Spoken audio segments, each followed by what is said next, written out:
out of.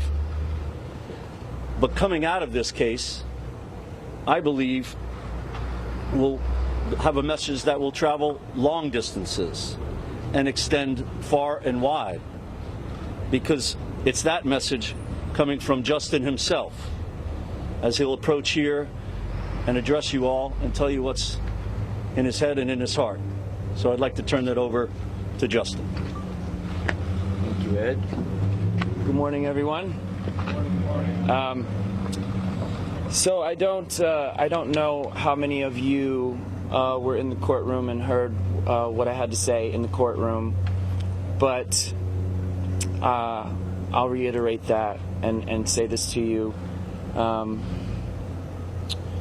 Many of you have probably been covering me for a lot of my life, and as you may know, I try to hold myself to a very high standard for myself, and this was not that.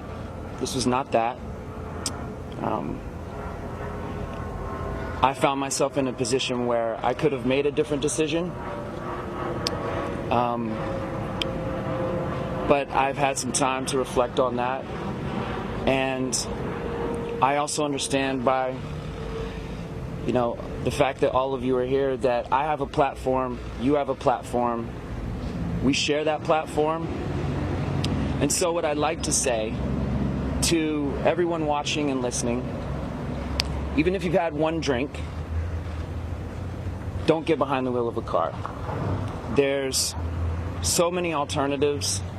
Call a friend. Take an Uber. There's many travel apps.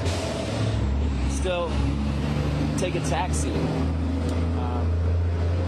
This is a mistake that I made, but I'm hoping that whoever's watching and listening right now can learn from this mistake. I know that I certainly have. And like I said, even one drink, don't get behind the wheel of a car.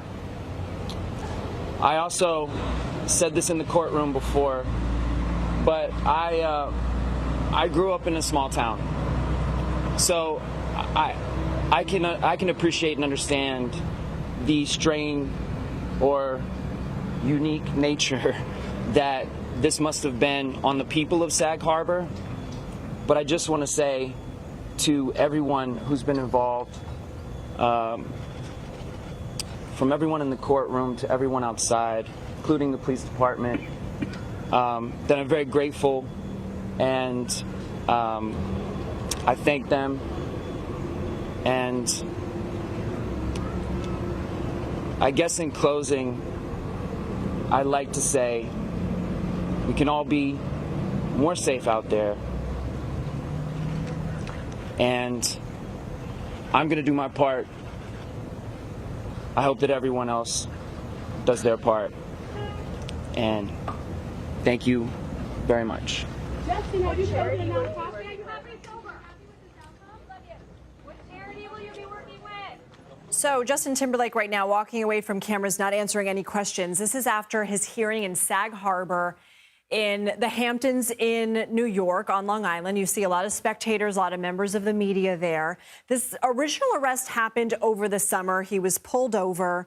And today he is pleading to a lesser traffic violation. And in exchange, his DWI case will be dropped. Now, he says today he tries to hold himself to a high standard. He said this was not that. He says he found himself in a position where he could have made a different decision, but he has had some time to reflect. And he said, if you have had one drink, don't get behind the wheel of a car. He says there are so many alternatives. Call a friend, take an Uber, take a taxi. He says, this is a mistake that I made, but I'm hoping that whoever is watching and listening can learn from this mistake I know I have. Now, Timberlake and his lawyer have argued that he was not intoxicated, that he had one drink, but there you have it, him saying that he should have made a different decision in that moment. Well, CBS News is kicking off a new series, the Money Watch Housing Guide. So up ahead, our CBS News team gives insight into buying your first home and what you'll need to achieve it.